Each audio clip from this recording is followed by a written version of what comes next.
And welcome to AFU United WFC with Matt Crane. I'm joined tonight by John, by Anthony, and by Gareth. How are we all doing? Yeah, good, thank you, Matt. Good, thank you. Good. So tonight's show, obviously, as we tweeted out, we're going to sort of be discussing dual careers in women's football, sort of studying whilst playing, those players that are sort of third tier and down, and also sort of after football as well. So I sent you all, obviously, a little bit of reading, as I love to send homework on this show to guests so we provide quality. But yeah, so basically, a couple of weeks ago, I think it was Emma Sanders broke the story, or so I first saw it anyway, about the FA that are going to be launching this sort of dual career scholarship with the aim of sort of helping players that are currently in football, whether that's first team, whether that's RTC or development squad, to get into education. So obviously this was sort of done. Sue Campbell launched it, and the aim is obviously funding is the main thing, and it's aimed at obviously getting kids sort of a qualification so that they can still obviously play football at the same time. So what they're looking to do is they want to sort of stop the dropout of 16 to 18-year-olds from college, and then sort of anyone that's around the sort of 18, 19, 20s at university, and then obviously provide support as well as funding to players during sort of, training and to fit in and around their schedule, basically. So what I'll do is I'll sort of go around and just discuss it a little bit. So obviously, John, I'll come to you first. So yeah, my question to you is obviously, do you think this is a good idea? Because if we look at sort of the women's game as a general, the wages obviously at the minute, especially if you're sort of championship downwards, aren't really sustainable once you retire. So unlike the men's where they've got absolute millions, these women players will likely have to get jobs afterwards, which could be, without this programme, possibly a struggle. Do you want to just talk a little bit about that and add your thoughts to it? Yeah, absolutely. So I do think it's obviously it is a good idea, absolutely, because it's not just for like the lower leagues. What happens if you do get into WSL for maybe 1 or 2 seasons, you still can't save up enough money there to kind of retire early, can you? So I think it is good for pretty much every female footballer out there at all different levels, and it's good to see that the FA are doing something there to help push it. I'm probably going to have more questions in this show than answers, but my question is, how easy is it to actually get one of these scholarships, and how would you kind of qualify to get one of these scholarships? Because we spoke a little bit last week, didn't we, about some of the more privileged people maybe succeeding in different areas. I mean, how would you go about getting a scholarship? Would either of you guys know that one at all? Yeah, so they've divided it up into clubs. It's sort of they've done it into tiers. So they've basically got like tier 1, tier 2, tier 3, and tier 4. And it's they've done it for whatever reason, I don't know, on the development leagues. So tier 1s, you've got like your bigger clubs. Tier 2s, like your sort of lower WSL top championship. Tier 3 and tier 4.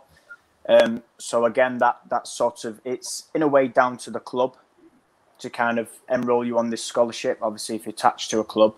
But then if you are sort of, at a part-time club, potentially you will get more support, which in a way for me is a little bit odd, because I'm thinking, it's players that are obviously as a whole that need this support, rather than just, for me, segregating it into different sort of clubs depending on where you're based in the WSL, I think, or the championship.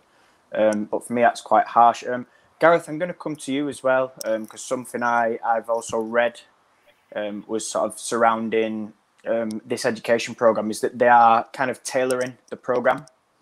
So with this program, the kind of, the fitting the football around the studies with specialist adapted timetables. Do you think this could be something that, benefits these players? Because I know, if I give you an example, I know Kirsty Hansen was quite open last season, wasn't she, about sort of finishing her degree and struggling to finish her degree whilst obviously training full time, because basically she ended up missing a load of lectures. Yeah, I think it's something that kind of even if you go right back to schools for age groups, and particularly FE colleges for kind of A levels or BTECs or whatever it is you want to do, and then universities as well, there needs to be that understanding and that flexibility to suit everybody. Because as an education provider, what you want to do is get your students from A to B and get them through. And the best way to do that, I think, is definitely to kind of have an element of understanding about the circumstances and do whatever you can to support them. And then it becomes a two-way street. Obviously, you look at people like Beth England, Leah Williamson, that are studying law and accountancy. So they obviously need to find that time to be able to sit down and get their work done. And obviously, long buses, away days, times at the moment when you're sort of stuck in hotel rooms, not being able to do a lot, is a great opportunity in order to get that work done.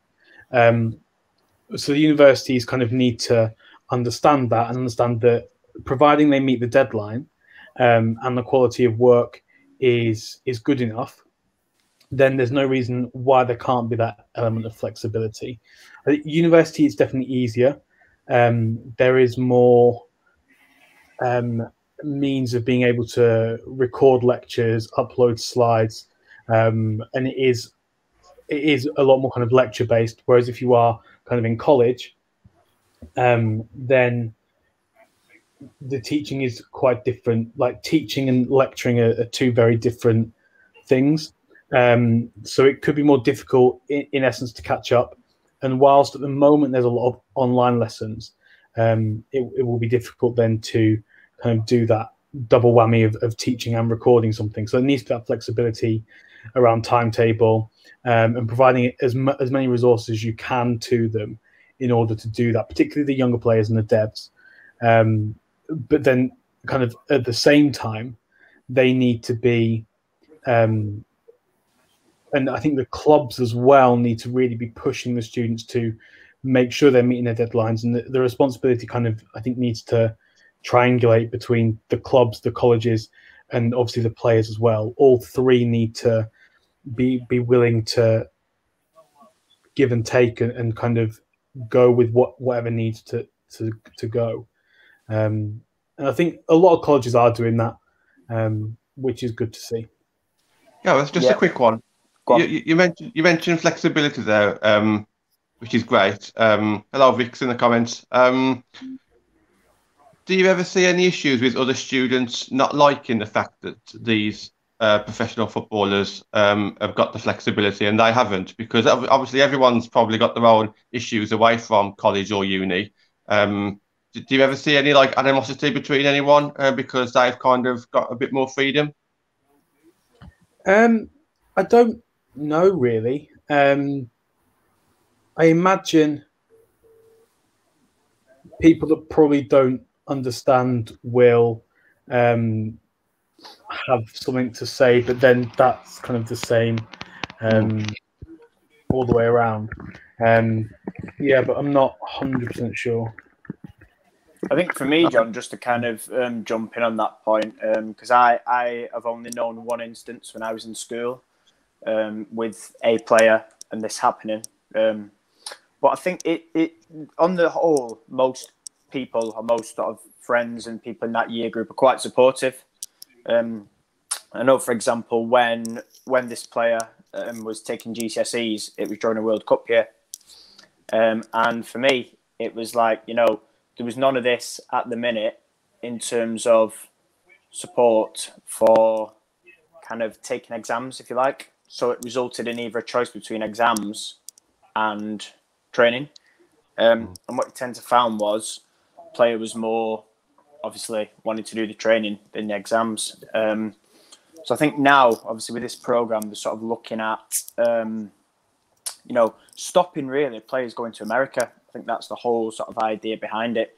Because obviously we've seen, obviously we had Alessia Russo, there's Lottie Wooden-Moy at Arsenal. There is a couple of players at West Ham, Lewis Joel. And they've all sort of, there's a lot of people that have left development clubs here and gone to the USA. And I think for me now with this, it should hopefully sort of stop it, because these players, obviously they go to America, they would study alongside playing football, and they'd come out with a degree.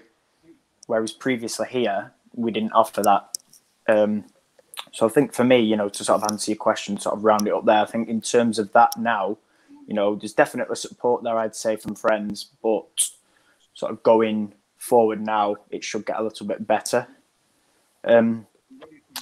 Anthony, I'm going to come to you then, sort of on this.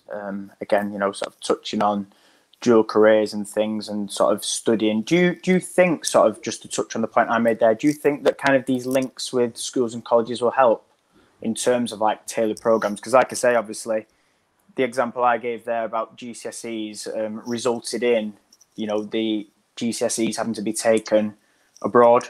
So right in the middle of this World Cup that was out in Jordan, you know, exam invigilators from our school had to go out to Jordan to fly out whilst this player completed, GCSEs, which I thought was absolutely crazy. But do you think now with this going forward, this could potentially, you know, like I say, forging links with local colleges, do you think this could sort of help that problem and help these players to maybe not have to think about, obviously, I mean, we're talking a World Cup here, a major tournament. Do you think this could help sort of going forward? Yeah, absolutely. Like you said, with the World Cup, the last thing you want to be worrying about is your GCSEs, isn't it? Yeah. You want to have your full concentration on the football. So, yeah, it's obviously it's going to be a big help, I think. You don't have to worry when you do go away. You don't have to worry, and when you're back at home, you can concentrate a bit more on your tests, like sort of like a gap. Like you have your football, and then you get your tests and all that. I'm a bit like John. I'm not really clued up so much. I feel like a bit of an idiot tonight. No, don't worry. So basically, if I explain a little bit more about it then, and then I'll come to you, John. So basically, it's 2 hours of study. So when they're on these programs, it'll be 2 hours a day as opposed to like the usual sort of 5 or 6 in college. And then they'll kind of, you know, they'll do the classroom-based stuff, do the studying, get the extra support sort of for that, and then train. And then in the evening time, there's sort of like spare time for doing things, you know, like the essays, the work and that. Did you want to jump in there, John? I did, yeah. Obviously, I mentioned like the flexibility around what schools and colleges and unis would give to the colleagues, but to the students. But then, what about the clubs then? So, because does the club basically take priority, and then they basically turn around and say, "Look, we need you to train on these days," and then basically just get on with it, so to speak. Not that bluntly, but basically, do they take the lead of the club, or So how would that kind of work? Yeah, so obviously because the sort of partnership, so the way they've got it is in these tiered systems, each club is assigned a local college. So let's take Man United for example. So you know, we'll use example Salford City College because I've not looked into partnerships, I've not gone that much into depth. But so basically, Man United and Salford City College have a partnership.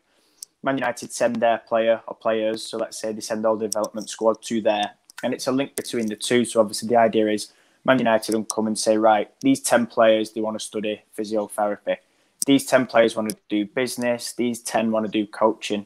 So it's kind of split like that. And I think what they do is obviously then, because it's a partnership, there's like it's like a little liaison officer, like I was saying, similar to what Vix has said in the comments, that sort of goes, obviously helps these players enroll with all that kind of thing, and then sort of agrees a training and education timetable.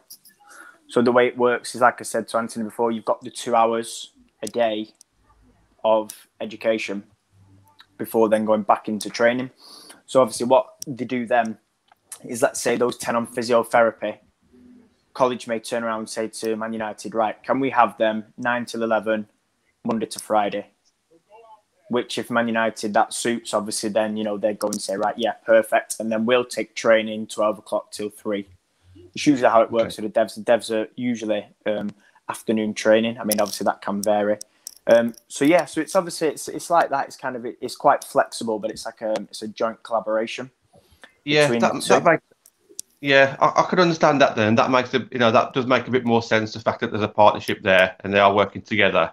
It's almost like when back in the day. This was back in the day. Now when I was at college, you'd have like a bit of a grid of a timetable, and there's certain slots that you can do different courses in. I suppose the timetable's still the same, but instead of you actually doing another course, you'd be training at your club.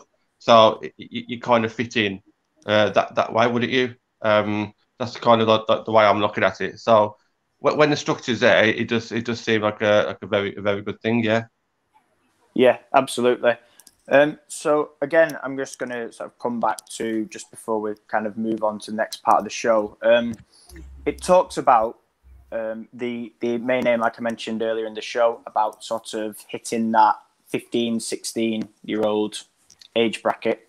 And with that, obviously, they get a BTEC and they get a coaching qualification as well out of it. So obviously, my next question is this: is obviously I mentioned about sort of not losing players to America and to keeping them here. So would you say, I'm going to come to you first, Anthony, obviously like we talked about money, being an issue for retiring, obviously players in the third tier having to juggle careers. Do you think maybe this could be something that could get rolled out to third tier? I mean, there's a lot of talk about sort of, like I say, 16 to sort of 21, but would you maybe think that this could be something that players could maybe do in the third tier that are outside those age brackets? Yeah, I can't see why not. If the money's there to help with that, then yeah, the third tier could see that help.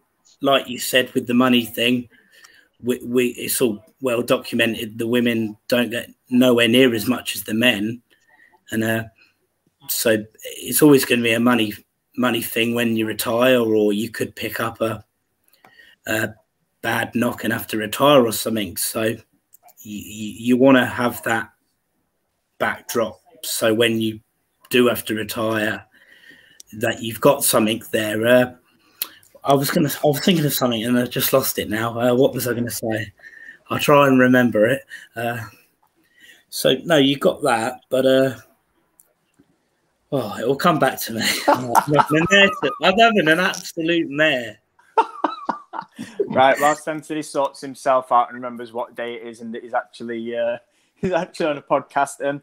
Gareth, I'll come to you. Sort of the final part of this program is obviously it talks about sort of the mental health and well-being of players to kind of look after them, especially in obviously times that we've got.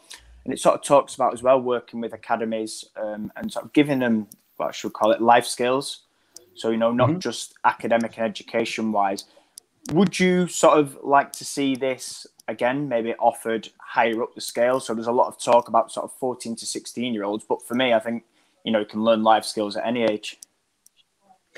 Yeah, I just want to kind of nip back a bit, and then I'll get to that. Yeah. I think with this education thing, the difficulty we have with things like GCSEs, for example, is there's no flexibility with those exam dates. Like those exam dates, if they happen to fall and clash with the World Cup, well then there's no wiggle room because they're set by Ofqual, and you either sit them or you get a U. Yeah.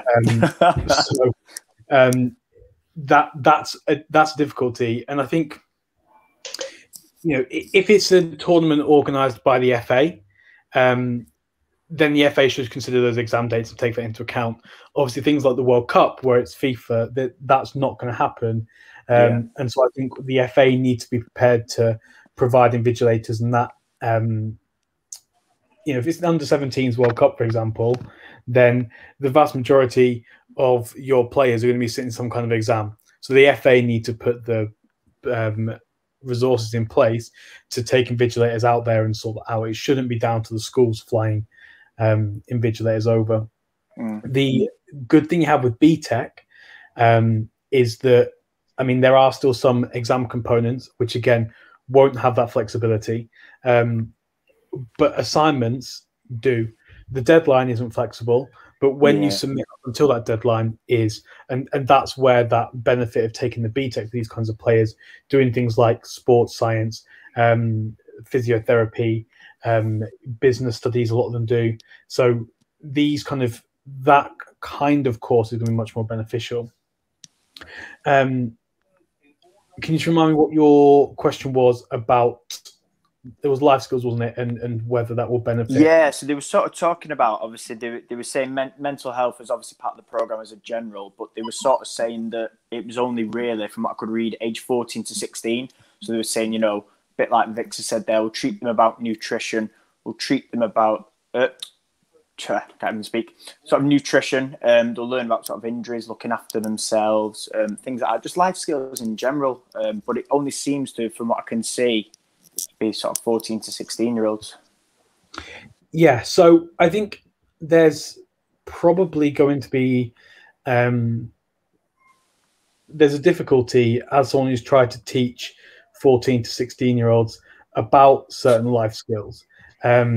Everybody, so an example is everyone when they're an adult says, I wish we'd learned about tax when we were at school and mortgages when we're at school. But if you ever tried to teach a 15-year-old about a tax and a mortgage, they're not interested. So unless you bring cake in and start dividing the cake up like a pay packet, they're not going to listen. No, I get so things like nutrition is a great example of a way of getting these players interested, but they may not necessarily take a real interest until they're 18, 19. So you can put the groundwork in place. But now I think we see a lot of the senior players getting food prepped and delivered, ready prepped. So literally all they do is heat up this meal and it's there, it's prepped. The nutrition is worked out for them. Yeah. And so I think it could be definitely beneficial for 18, 19-year-old players to understand more about the macronutrients and everything that they need to be getting, rather than just kind of the basic, you need to be getting kind of X amount of carbs, of proteins, of fats and stuff, which you could teach a 14-year-old. Whereas the kind of 18, 19-year-old could look more at kind of specific macronutrients, and you could just almost teach it to a slightly higher, more sophisticated level, teach the same things, but just build upon it so that they can put that into practice then throughout their career. Matt, can I just ask, with this? So you mentioned about the 14 to 16-year-olds, and we've already mentioned how busy people's lives are at the moment, hence why we've got this flexibility there to extend deadlines. Yeah. If this life skills is incorporated into the course, then I could understand it. But if it's not incorporated into the course and it's extra, then surely it's just a case of have they got time to do it? Because all of a sudden they're starting to mount up quite a bit, isn't it? If they've got to do a course by a specific date, no matter what. Yeah. Them trying to break into the first team at their club or whatever, and the life skills, I can kind of understand that, even though it's all beneficial. Yeah. But is that something different? Is maybe the 14 to 16-year-olds just less busy from that chart you got there? Yeah, I was gonna sort of say, I think that at that age you can kind of it's a little bit less busy in terms of the training, because the training's not, because obviously your RTC, you're probably talking 5-6 hours a week, so you might train a couple of days, and then there's a more emphasis on the study, which would, like you say, enable. I think, like you say, going higher up, I know, so for example, if I look at 16 to 18 here, and it talks about BTEC, it's incorporated in the qualification. So it's like a BTEC here, and it's on sports coaching and nutrition. And that's like I say, it's got kind of the nutrition side, what you should eat, how long before the game, how to sort of look after yourself, things like that. But that, like I say, that's kind of higher up. And then I think the idea is, once this takes off, is that they'll look to obviously increase the coaching program then, which I'm going to sort of come to you on, Anthony, in terms of coaching. Do you think maybe if this program is a success that they may look to, or they should look to, help players get onto the coaching ladder? I mean, we've seen, for example, I know last season when Chamberlain retired, I said, we should have, in my view, got her in as a goalkeeping coach, because at the time the development team didn't have a goalkeeping coach. And I said that would have been beneficial, for sort of those young players, learning from somebody from her. And now she's kind of gone and done a master's instead. And for me, it seems maybe she feels like she's kind of lost her way there. Do you think that should be something that they also look at, the FA? Maybe, like I say, for the sort of players coming to the end of the career, You know, should they maybe give them help going into sort of coaching or things like that, business maybe? If the player wants to get into coaching and that, yeah, why not? Every little helps in that. I think obviously you've got to be sure what you want to do. If you want to do coaching, then yeah, you want the help to be there. You want to know how you can get the help and all that, and it would definitely benefit the club as a whole. That fast experience, can be vital, especially to the younger players. Mm. Yeah, absolutely. I'm sure I've just seen or read something about Lee Grant on the men's team. He's already now a first-team coach of like a goalkeeping coach, and he hasn't even took any qualifications, or he's still doing it now, or something. I just thought I'd throw that in there because I don't think he's actually. I think he must be like doing it on the go. So like he's come into the role, and they're training him like whilst on the job. It's just something I just thought I'd bring in there. Yeah. Yeah. So obviously, as part of those coaching courses, you have to obviously kind of coach basically.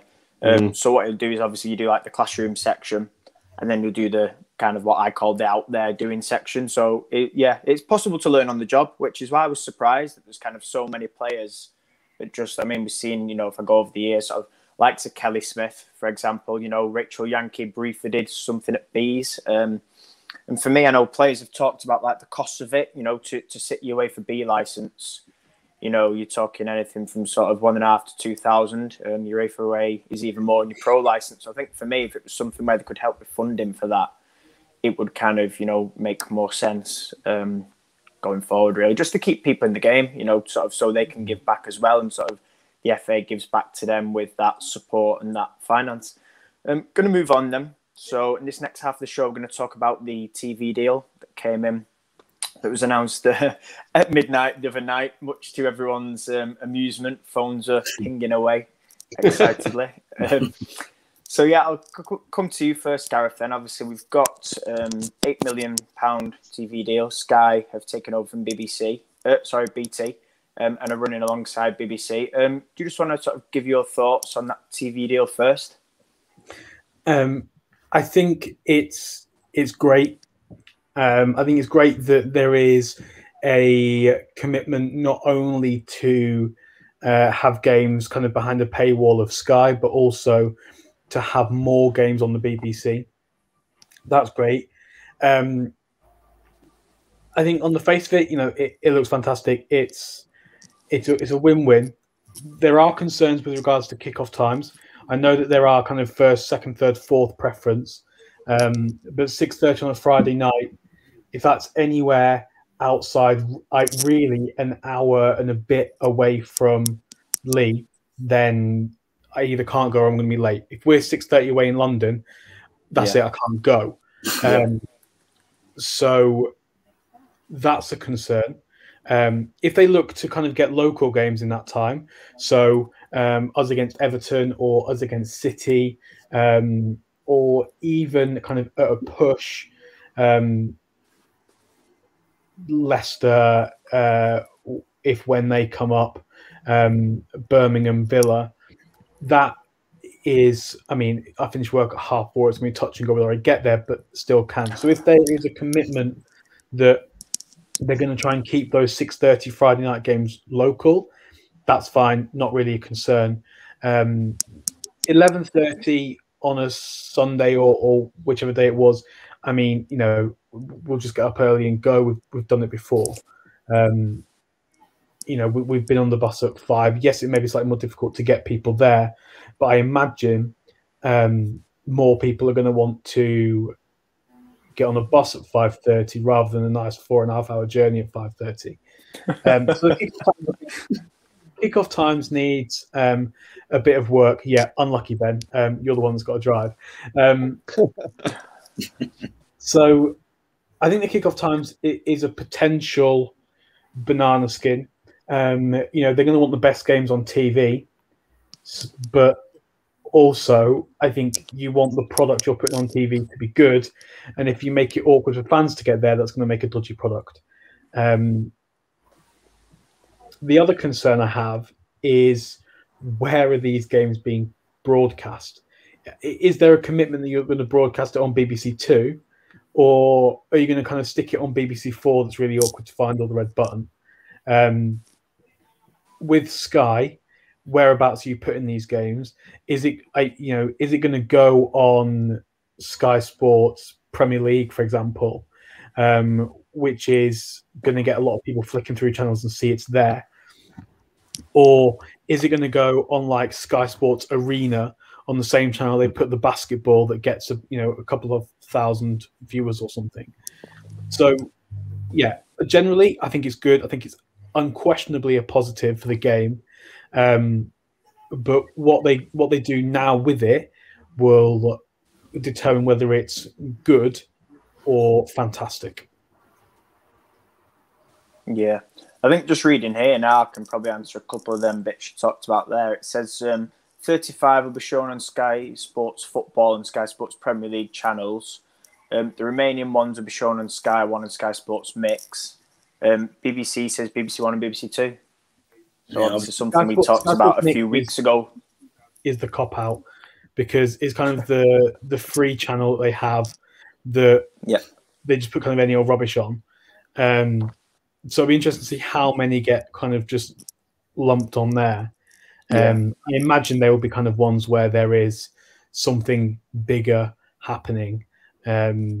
So I don't know, if a game clashes with a significant other sporting event, then it kind of may get pushed over onto there. But no, that sounds good. Yeah. Anthony, your thoughts on the deal? Yeah, Gareth pretty much talked about most of it. But no, yeah, it's brilliant. Brilliant news. It's definitely a huge step forward. I know the likes of you don't have BT Sports. I think more people have Sky, so that it definitely helps to the people that can't make the game and do have Sky. It helps more that there's more of an option. It's just I was reading. I think it's just so it works out just under half the games. I think they've said only 75 on the FA player, which is good for us British-based fans, because obviously I think I've seen on Twitter some of the international ones going, "Oh, are they still going to put it on the FA player?" Yeah. So obviously they need to have the coverage as well, because obviously they're a big part of the fan base, isn't it? You want to have as many people as possible watching it. With regards to kickoff times, yeah, like Gareth said, if you're going to have a 6:30 on a Friday night or that, you want to be having someone like Man City. I'm talking from people around the Manchester area now. Man City, yeah, the local teams, but it's the FA. They'll probably do something silly like put Brighton away 6:30 on a Friday, and yeah, for me being near Brighton based, it's perfect. But for the whole, and Ian, he just has to walk out of his house and he's there pretty much. So it's just you and Ian representing us all then. Well, yeah, exactly. Nah, well, like you teachers have no chance, do you? If it's a 6:30, but no, but like I was saying, that's the sort of thing they would do. But you want your main fan base to be there, and you've got to think it's Manchester. Your main base, your majority of fans are going to be from Manchester, even though everyone jokes how there's more Southerners, Man United fans. So yeah, but and then you want to attract. The idea should be you want to have as much attendance as possible as well. Hence why I think these kickoff times 6:30. You're not going to. Obviously, it's working around the men's, like they said. which is pretty much documented. But sometimes on a Friday night, you have an 8 o'clock kickoff, which can be a problem if you've got. The problem is if you've got, like, say, Wolves Leeds on Sky Sports 1, and then you've got a game like Man United Women's v Brighton Women. Unfortunately, the majority are going to pick the men's game. It's just the way it is at the moment. It's all about having people give it a chance. Yeah, absolutely. So, John, I'm going to come to you. Do you think, and like Anthony said, there could be a danger with those kickoff times? I mean, we've got Saturday at 12:30, Saturday at 11:30. Sorry, Sunday at 12:30, Saturday 11:30, Sunday 6:30, and Friday 6:30. Would you say there's a danger that obviously if kickoff times do get a little bit silly, that people may just think, oh, well, sack it, it's on Sky now, I'll not bother going? That's kind of what I was going to bring into Anthony, because Anthony says about like the crowds growing, and I think potentially short term, you might see something slightly different. As you say, people are happy to stay at home and watch it, but that's not everyone. You know, the fact is, if we're not working, we're going to go. It doesn't really matter what time it is. As long as we're not working, we're going to be there. And if we can book a day off, then we'll book a day off, won't we? And the main thing is, a lot of us wanted this to happen, and we know there's going to be consequences. And all we're really doing is comparing it to the way it was, like this season and in previous seasons. To move on, there does have to be some changes. I think the biggest change of all is there's going to be a load of money that's now pumped into the game. And that's, like, for me, the main change, which is a positive. And the fact that it's going to be a little bit more awkward to get to games, from a fan's point of view. From a selfish point of view, I'll say, it's not brilliant. But if you had given me this 3 years ago when United was setting up and I didn't know much about women's football as a whole, if you said to me, right, players are going to be paid more, the Championship's going to start getting a bit more money as well, this, that and the other, but the game's going to be at 6:30 instead of on a weekday instead of a Sunday, then I'd still probably took that. So I know there's cons as well as the pros, but for me, I think we just have to as fans, we just kind of have to learn to deal with most of it. We have to voice our opinions, and obviously a lot of us are associated with the FSA in some shape or form, so we have to obviously use our voices there. And they might get it wrong, Sky might get it wrong, or the FA might get it wrong for like the first season, but as long as they listen to our feedback, then it's just a work in progress. It's the first season, isn't it? We've kind of got what we wanted now, well, a lot of us have. So we just kind of just need to deal with it. Yeah. Go on, Anthony. I've got a question. It's regarding the $8 million deal.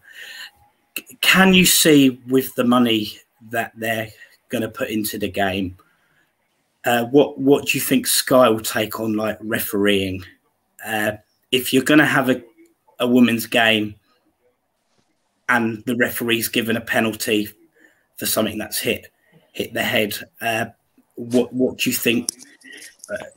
Are Sky going to put money into better refs? Because surely you're trying to encourage people to watch it, but if they're making silly mistakes like that, then they're going to think, well, this is a joke, isn't it? The refereeing's awful. How can you get a decision like that so wrong? Yeah, do you know what? You've nicked my next question, so I'm gonna bat that one over to Gareth and say, do you think standards will improve? Obviously, now with the money, like Anthony talked about, referees there. Do you think we'll see a whole sort of standard improving in the game in general, in terms of, for example, dodgy pitches or struggling to get games on? Yeah, I mean, I don't think Sky are going to put the money in because that's not for Sky to do. But the FA now definitely can't have that that kind of thought of,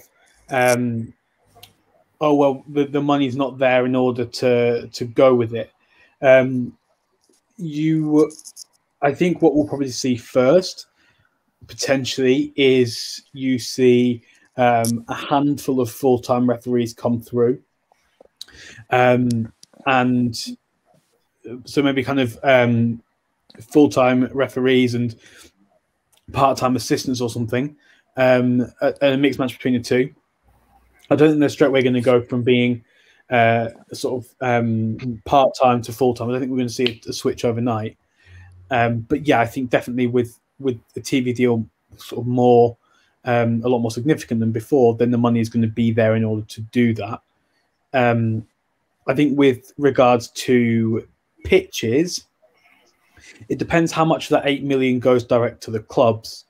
Because obviously, if you look at Birmingham, for example, which is where a lot of postponements have been, then Solihull are a National League side, National League North. I think they bounce between the two, so they're not a bad side. And if you kind of look at the lower end of the Championship club, that men's Championship down, they all have issues with pitches. All season, I go and watch Oldham a lot, and there's been times when I've been on the M62 and the game's been called off because the pitch is bad. And he gets torn up at the end of the season and relayed, and it's fine for another 3 years. And you have a bad year and he gets torn up and relayed. And that's just kind of part of what happens when you haven't got millions and millions of pounds to stick into a pitch. So I think, yes, pitches will be better because there's going to be more money. But at the same time, they're also a tenant.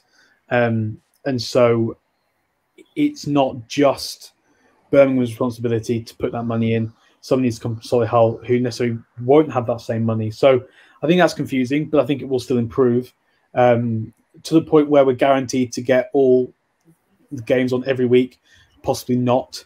But at the same time, we're not guaranteed to get all 12 League One games on every week. And if you can kind of get up to the same level of League One in terms of getting games on, then I think that's a good place to be. Because even though, yes, it is Man United, it is Chelsea, it's Arsenal, the money difference between the leagues is still massive. You're looking at an £8 million TV deal rather than several £1 billion TV deal. There is still a massive gulf in money. But yeah, I think there will still be an improvement for sure. Can I have a quick say on that one, Matt? Yeah. Because I might put a bit of a dampener on this one, but it was only about 4 weeks ago where Joanna Stimson basically says there's no plans to improve the referees over the next 3 years. I reckon this deal's gone through with Sky and BBC quite a while ago. They would have been negotiating this, but it's only just recently been announced.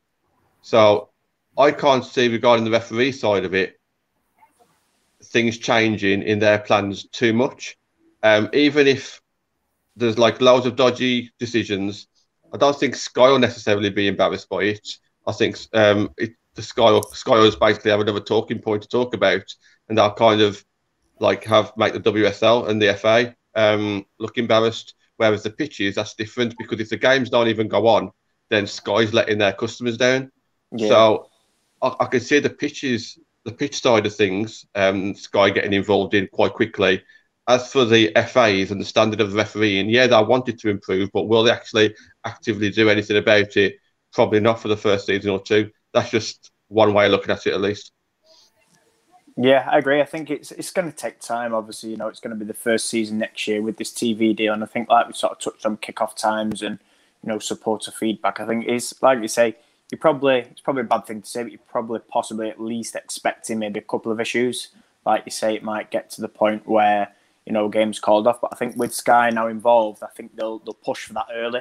They'll probably say, if the game's on a Sunday, we need to know by Saturday morning, because then we can pick another game, kind of at that short notice. I'm going to come to you then, Anthony, on this, and sort of chuck in Vic's comment there as well, sort of about sponsorship. Can you see money filtering down? Because obviously we talked about sort of the money in the deal, and obviously assuming that it is split up, that 8 million between WSL and Championship, you're sort of looking roughly at about $500,000 per WSL club, because they get 75% of that pot, and about 180,000 for Championship. Would you see this filtering down, do you think, or is it going to kind of now become a thing in women's football where you've got WSL the majority of the championship going pro, and then third tier is just kind of left with this money? Because I know Stu was quite vocal about sort of this on yesterday's YouTube show. Unfortunately, I think with everything, I can see the WSL and the Championship being the main ones. For starters, they're not all professional in the Championship for starters at the moment. So anything lower down, they're not even full time. So I don't think they're going to invest something lower down too much.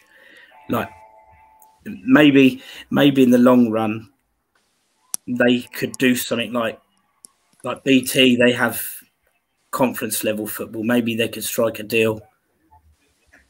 BT or something can have like a game from that level. Maybe. Obviously, it's the audience, though, isn't it? It's attracting people who are going to want to watch that level. It's hard enough encouraging people at this level, at this stage. So it is a difficult one. But personally, at the moment, no, I can't see it filtering down into the lower leagues. And that's my opinion. I don't know what the others think. I kind of agree with Anthony there, but what I would say is what this will do is open up opportunities down the line. So when like more businesses and people who have got the money, who have got money to invest in like a sponsorship down the line, I think it'll help. I don't think it's anything in the pipeline just yet, but ignore the money that's been put in already. I'm thinking more about externally now. I do think maybe when women's football does start to look a bit more attractive in the country, then maybe they will start investing in some of the lower clubs. But as Anthony said, I don't think that would be just yet. I think that would probably be down the line, and then it's up to like the likes of the WSL and the Championship to have that good brand about them to attract, to make women's football look good. Yeah, Gareth, have you anything to add before I fire a question your way? Yes, I think the important thing first of all is making the Championship a much more level playing field. There's a massive gulf at the moment between those teams at the top. Your Leicesters, Durham are an exception. They've done really well to kind of get where they are without any backing at all from the men, as they like to say a lot. But you look at those teams at the top of the Championship and those teams at the bottom, and they may as well not be in the same league. So that 180k going to the Championship clubs, the first priority should be to make that league, I don't want to say more competitive, because it is. I don't think anyone expected Durham to be where they are at the start of the season. Everyone expected it to be Leicester, Sheffield United, Liverpool. If we can get it so that Crystal Palace can afford to go full time, and these Championship clubs, and as well as me that the wages they're paying in the Championship aren't sustainable for players to live on. So they have to supplement it elsewhere. If we can get to a stage where we've got 12 full-time sides in the Championship as well, then that's a really good starting point.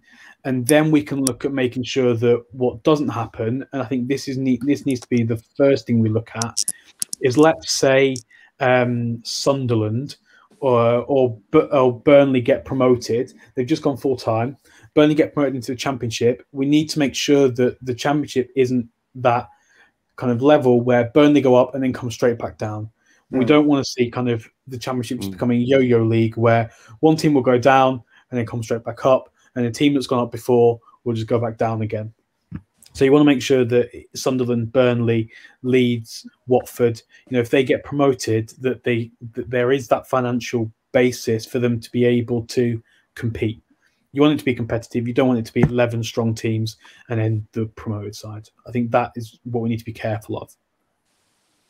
Yeah, absolutely. I think for me, I'd agree again. I think you've hit that spot on. I think it was something that kind of, I had Lee Birch on the show. He was speaking. He was saying, the Championship clubs or even the third and fourth tier clubs that are associated to a men's Premier League side, will tend to, on the whole, do better because they've got sort of the money to be thrown at it. You know, like you say, your Southamptons, your Wolves, your Watford, your Leeds.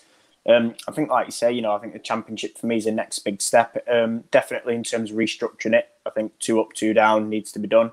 And then, like you say, it should sort of filter up, hopefully, and sort of provide, you know, a couple of quality, hopefully, in the future, full-time Championship league.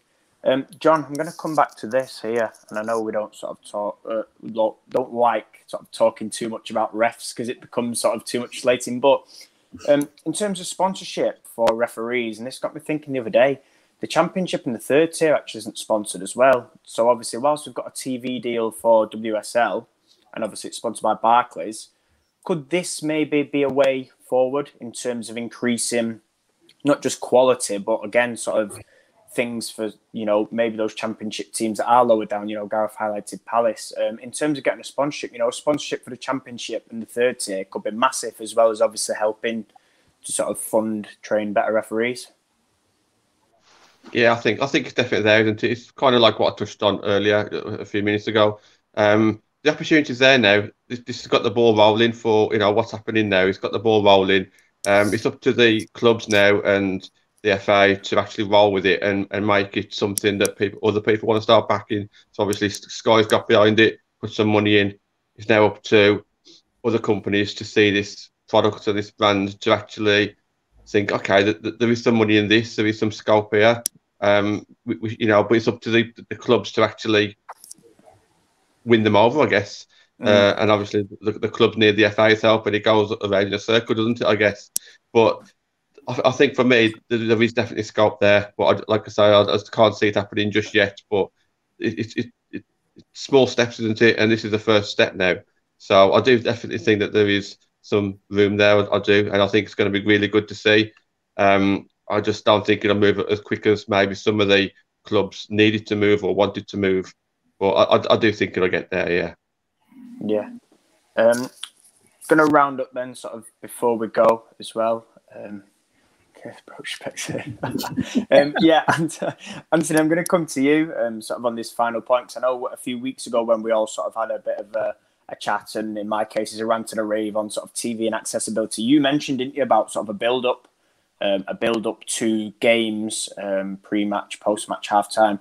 Do you think now with this TV deal that we'll potentially see that? I mean, obviously, we know Sky, you know, will more than likely do it. But do you think this might push BBC and even further maybe the WSL show to be better now that there's going to be a bigger audience targeted and watching?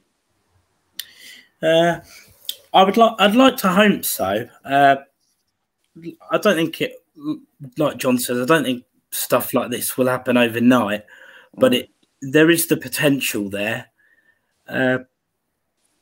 Will Sky do a bigger build? I was thinking about it when I mentioned it in that chat, and I was like, oh, but even if Sky get it, will they? What time are they going to have the program kick off? Well, hopefully not 10 minutes beforehand. Yeah, are they going to? Yeah, even if it's half an hour before, are they going to? They're going to give that now. I can't see why they couldn't. A lot of the time on Sky Sports, you get your repeats, don't you? Man United, Man City Classic 0, 9, 10. You get your like 100 goal stuff. So I can't see there being a problem with the timing for the build-up. So I like to think we will see more, but it's slow steps, isn't it? We've got the TV deal in. It's just, I think you'll see improvements through the year because, of course, Sky are new to it. Don't expect Sky to all be so rosy at first.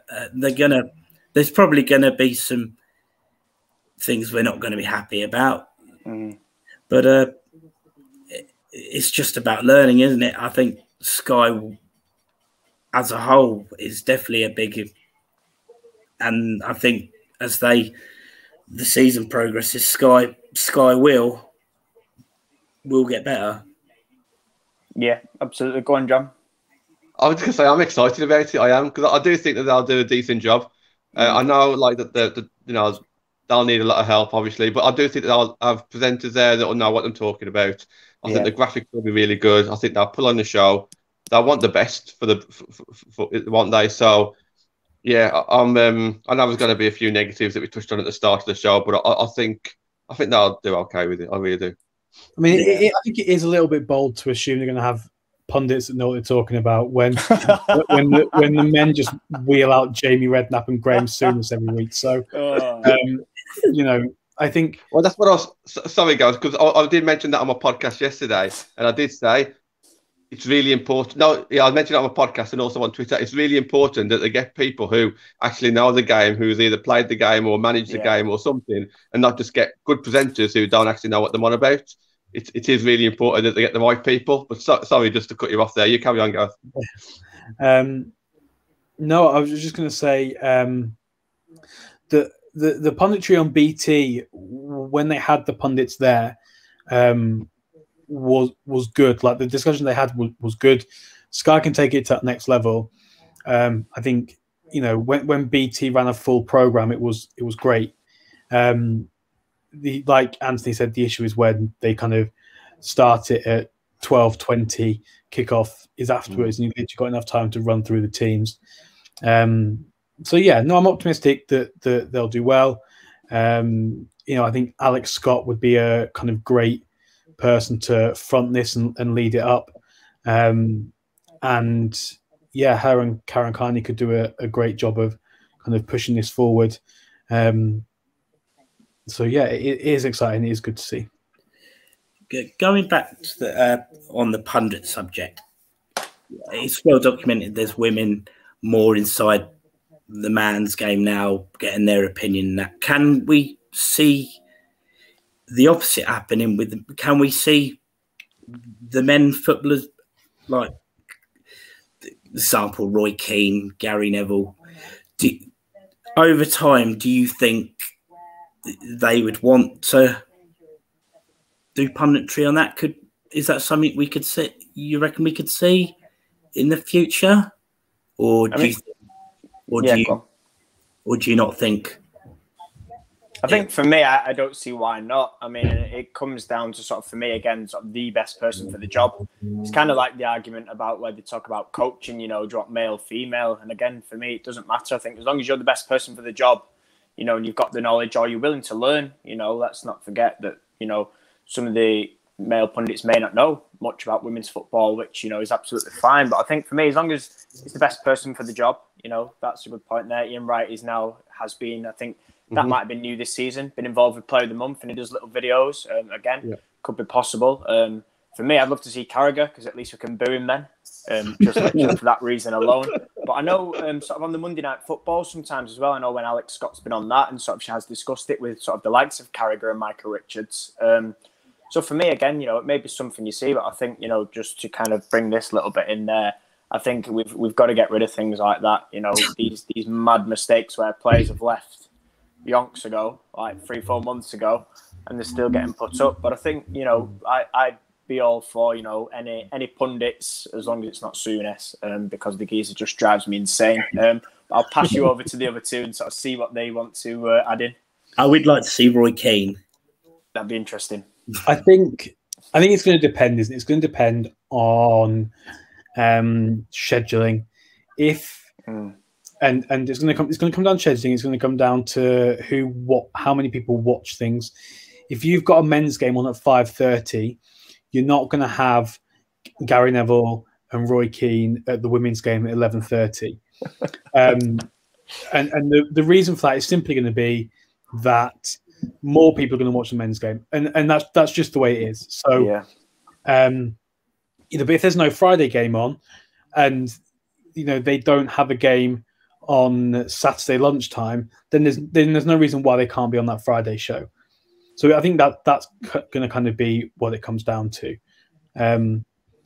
But you know, as great as it would be to see Roy Keane, like I'd probably rather have him talking about the men's team, and then someone like Alex Scott, Karen Carney, that kind of knows the WSL like the back of their hand, talking about the WSL. I just want the people that know the most about the league talking about the league.